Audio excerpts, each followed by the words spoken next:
आज भारत बंद का ऐलान किया गया है और मुख्तलिफ शहरों के अंदर जो किसान हैं वो अपनी डिमांडों को लेकर सड़कों पे। हालांकि जो सरकार है, सरकार ने बातचीत का सिलसिला भी शुरू किया था, पर अभी तक ऐसा लग रहा है कि बातचीत जो है वो माने खेज नहीं हो रही है और आज भारत बंद का ऐलान कर दिया गया है। रेलवे ट्रैक्स जो है वो ब्लॉक होंगे और हर तरफ से एहतजाज शुरू हुआ है। चंडीगढ़ में तीसरी मीटिंग भी नाकाम रही है। आसिफ, एक बड़ा ये कि सरकार जो है लोकसभा इलेक्शन से पहले सरकार चाहती थी कि ये जो किसान की डिमांड्स है इनके साथ बात की जाए और मामला जो है जल्द से जल्द खत्म किया जाए, पर अभी ऐसा नहीं लग रहा क्योंकि कल तक तो एहतजाज था, पर आज भारत बंद की कॉल जो है वो दे दी गई है। तो ये कितना जो है इलेक्शन में असर कर सकता है और क्या सरकार चाहती है कि इलेक्शन से पहले ही किसानों के मामलात पे बात हो?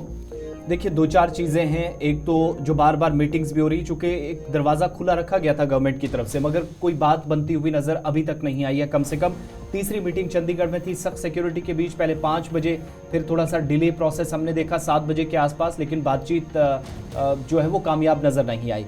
इसका नतीजा यह है कि नोएडा से लेकर उत्तर प्रदेश के बॉर्डर्स तक या फिर पंजाब और हरियाणा के जो बॉर्डर्स हैं वहां पर ट्रैफिक पुलिस की तरफ से भी एडवाइजरी जारी की गई है और बेशतर लोगों से कहा जा रहा है कि वो मेट्रो या ट्रेन के जरिए सफर करने पर की कोशिश करें, क्योंकि बाय रोड उनको मुश्किलात आएंगी। ये तस्वीर जो है वो पटियाला की है। इसी तरीके से बाकी कुछ एरियाज में, कुछ एक एरियाज को छोड़कर मूवमेंट जो है सुबह सुबह मुतासिर होने की भी इतलात हैं। साथ साथ भारत बंद के दौरान, जिसको किसान संयुक्त मोर्चा के अलावा बाकी कई तंजीमें हैं, 200 प्लस तंजीमें ऐसी बताई जाती हैं जिनने मुकम्मल बंद की हिमायत का भी ऐलान किया है। साथ साथ अब 17 और 18 यानी कल और परसों भी इसका आप असर देखेंगे। 19 तारीख को एक और मीटिंग होगी और 18-19 की वो मीटिंग भी क्या ब्रेक थ्रू करने में कामयाब नजर आएगी या ऐसी सिचुएशन रहेंगी, इस पर भी सोचने वाली बात होगी। इसके अलावा गौतम बुद्ध नगर, जहां भारत बंद के पेश नज़र जो है वो इस वक्त इंतजामिया की जानिब से एक तो दफ़ा 144 का नफाज अमल में लाया गया है। 7 अजला के अंदर मुकम्मल तौर पर इंटरनेट खिदमात मुअत्तल रखी गई हैं। इसके अलावा संयुक्त किसान मोर्चा, जिसने तमाम लोगों से अपील की थी, जिनमें खासतौर से किसान हैं, कि आज के दिन वो मार्केट को बंद रखें और बंद करके एहतजाज दर्ज कराएं। मुख्तलिफ इलाकों के अंदर जहां पर किसानों की मेजोरिटी आपको नजर आएगी वहां ज्यादातर इस बंद का असर देखने को मिलेगा। फार्मर्स जो हैं, किसान जो है, उनको कहा गया कि अपने बाजारों को बंद रख के आज मुकम्मल तौर पर खरीदो फरोख्त का सिलसिला या जो सरगर्मियाँ होनी है तिजारत के एतबार से जो काफ़ी अहम रहती हैं, करोड़ों अरबों रुपए का कारोबार मंडियों में होता है, वो बंद करने के लिए की गई है। और खटाना, जो कि एक तंजीम के सरबराह भी हैं, उनकी तरफ से बाज़ाब्ता तौर पर देर रात गए इसकी तस्दीक भी की गई। साथ साथ आपको ये भी बताते चलें कि अगर आप सफ़र करना चाहते हैं तो फिर मेट्रो सबसे आसान रास्ता, मेट्रो के ज़रिए आप दिल्ली के अंदर हैं तो सफ़र करना आपके लिए बेहतर रहेगा। इसके अलावा एक्सप्रेसवे, जो दिल्ली यमुना एक्सप्रेसवे है, वहाँ दिल्ली के अलावा नोएडा, ग्रेटर नोएडा जाने वाले जो रास्ते हैं, जिस किसी रास्ते पे भी आप जाएं तो कोशिश ये करें कि मेट्रो का इस्तेमाल करके आप जाएं, जो अथॉरिटीज़ की तरफ से कंफर्म किया गया है। साथ साथ ये भी देखा जा रहा है कि 3 मीटिंग्स में जब बात नहीं बनी है तो हुकूमत की तरफ से फिर से ये वजाहत कर दी गई है कि बातचीत के तमाम चैनल्स खोल दिए गए हैं, चाहे वो किसानों के थ्रू, कमेटियों के थ्रू या डायरेक्ट मरकजी वज़रा के साथ। जैसे कल मीटिंग हुई जिसमें पंजाब के वज़ीर आला को भी शामिल किया गया, जिसमें मरकजी वज़ीर अर्जुन मुंडा हमने देखे, मरकजी वज़ीर कानून और कानूनी वजारत से जो बाकी अहदेदारान हैं उनको जिम्मेदारियां सौंपी जा रही है। लेकिन इस बंद का असर जो है वो उसके बावजूद भी आपको देखने को मिलेगा, बात बनती दिखाई नहीं दे रही है। ज़हूर, बंद का असर सुबह सुबह कितना है? बिल्कुल, लगातार आज चौथा दिन है और किसान लगातार सड़कों पर है अपने मुतालबात को लेकर। और आज भी कई रियासतों में या कई अजला में जो है इंटरनेट को बंद कर दिया गया है, क्योंकि किसानों की जानिब से भारत बंद की कॉल दी गई है और तमाम किसानों को कहा गया है कि वो इसका साथ दे। और लगातार इस हवाले से जहाँ पे कल भी चंडीगढ़ में मीटिंग हुई हुकूमत के साथ और अभी भी जो है सिलसिला बना हुआ है हुकूमत और किसानों के दरमियान, और उम्मीदें यही की जा रही है कि ये मामला जल्दी से हल हो जाए, क्योंकि लगातार जो है किसानों का एहतजाज है, इससे आम लोग ज़िंदगियाँ मुतासिर हो रहा है, उनका कारोबार मुतासिर हो रहा है, क्योंकि हमने देखा कि कई ट्रेनें जो है वो मनसूख हुई है, जिस वजह से नवदीप छाबड़ा जी हमारे साथ हैं। इस वक्त पंजाब की सारी सूरत हाल पिछले 3-4 दिनों से हमने डिस्कस भी की है। इस वक्त हमारे साथ ज्वाइन किए हैं पंजाब से। बहुत शुक्रिया नवदीप जी ज्वाइन करने के लिए। क्या सिचुएशन नजर आ रही है? बंद का कोई असर दिख रहा है सुबह सुबह, और पूरे दिन क्या परिस्थितियां रहने वाली हैं? देखिए, मैं इस वक्त चंडीगढ़ के अंदर पहले जब हम बाजारों से निकल रहे थे तो चंडीगढ़ के अंदर कुछ कुछ दुकानें जो हैं वो खुलनी शुरू हो गई थी। जी। स्कूल यहाँ पर खुले हैं, ट्रांसपोर्ट पूरी तरीके से बहाल है, चाहे वो प्राइवेट बसें, लोकल सिटीज की बसें हैं या फिर हम स्कूल बसें कह सकते हैं, वो पूरी तरीके से बहाल है। यहाँ पर बच्चों को भी छुट्टी जो है वो नहीं की गई थी, अवकाश यहाँ पर किसी तरीके से कोई गाइडलाइन जो है वो जारी नहीं की गई थी।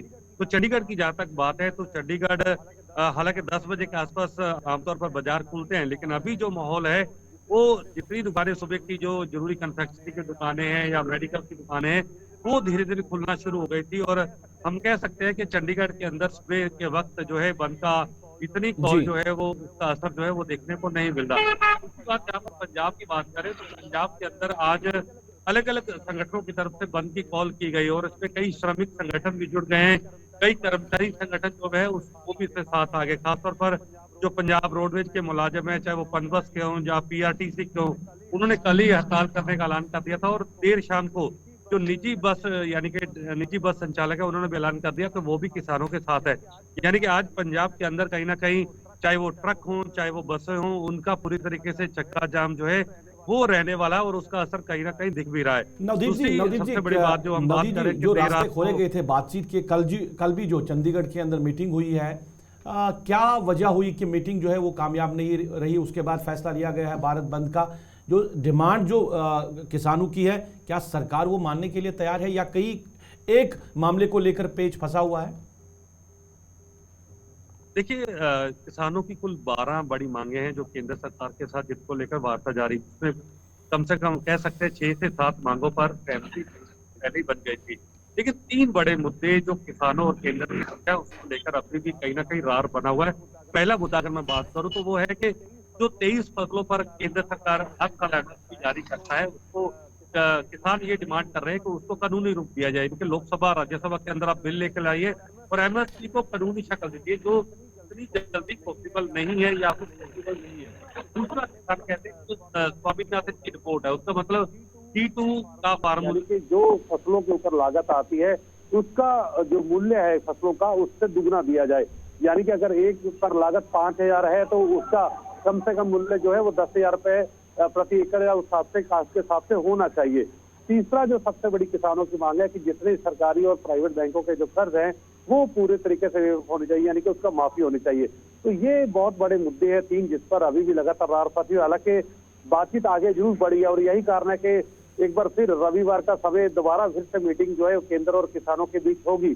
कल देखिए 8:30 बजे बैठक शुरू हुई थी और रात 1:30 बजे तक ये बैठक चली है और उसके बाद चाहे पंजाब के मुख्यमंत्री थे, केंद्रीय मंत्री, वो मीडिया के सामने उन्होंने तमाम रखे। उन्होंने कहा कि बहुत सारी बातों के अंदर हम आगे बढ़े हैं, लेकिन कुछ चीजें ऐसी है जिस पर फौरन फैसला नहीं हो सकता। बहुत सारी तफसील जो है वो जरूरी है, चर्चा जरूरी है और यही कारण है कि केंद्र के मंत्री जो अभी है बात मुकम्मल तौर नहीं बन सकी है। जल्दी से एक और अपडेट दे दीजिएगा, अगर कोई ट्रेन के थ्रू या नेशनल हाईवे के थ्रू सफर करना चाह रहा है तो आज आसानियां होंगी, रास्ता साफ होगा या फिर थोड़ा परहेज करना होगा आज यात्रा से? किसानों ने जिस तरीके से कॉल कल दी थी उसमें उन्होंने साफ कर दिया था कि हम 4 घंटे के लिए पूरे तरीके से रोड जो है वो भी ब्लॉक करेंगे। तो जाहिर सी बात है एडवाइजरी कल ही पुलिस की तरफ से जारी कर दी गई थी कि तो बहुत ज्यादा कोई इमरजेंसी काम होगा तो आप घर से, वरना आप घर के अंदर रहिए। लेकिन इसी बीच किसानों ने एम्बुलेंस की बात करें या फिर जो जिन्होंने कोई परीक्षा देनी है, क्योंकि अभी बोर्ड के एग्जाम या अलग अलग परीक्षाएं जो शुरू हो गई हैं तो उस विद्यार्थियों को भी कहीं ना कहीं छूट दी गई है। इसके अगर किसी की शादी है तो उन गाड़ियों को भी धक्का नहीं देता। इसके साथ जो दूध की सप्लाई है एसएसएल हम कह सकते हैं, जो जरूरी सर्विसेज जो है वो जारी रहेंगी। बहुत बहुत शुक्रिया नवदीप जी तफसीलात फराहम करने के लिए। ब्रीफ कर रहे थे, चंडीगढ़ से बता रहे थे कि बंद का असर, रात की मीटिंग, क्या कुछ चीज़ें अभी तक निकली हैं, लेकिन अब इंतज़ार 18 तारीख की एक और मीटिंग का करना होगा। ये चौथे दौर की मीटिंग होगी, लेकिन वो जो पेज फंसा है एमएसपी वाला, किसानों के पेंशन की मांग है, इसके अलावा कहा जा रहा है कि आप बाज़ाब्ता तौर पर एक बिल लाएं जिसके ज़रिए कानून बनाएं और जो मिनिमम सपोर्ट प्राइस पर जो पिछली बार वादा किया गया था जब किसान तहरीक एक हुई थी, सिंघू बॉर्डर पर किसान तकरीबन 1.25 साल तक बैठे रहे थे, उस वक्त कुछ वादे किए गए थे और हुकूमत की यकीन दहानी के बावजूद भी जो चीज़ें नहीं हुई उस पर किसान जोर दे रहे हैं। दूसरी तरफ कोशिशें ये हो रही हैं कि तमाम चैनल्स को ओपन करके बातचीत के जरिए एहतजाज को रोका जाए, लेकिन खबर ये भी है कि आज दिल्ली कूच करने से किसान ज़रूर गुरेज करेंगे, मगर जहाँ पर बैठे हैं वहाँ पर एहतजाज जारी रहेगा। एडवाइजरी जारी कर दी गई हैं, इसलिए सोच समझ कर सफ़र पर भी आप निकलेगा।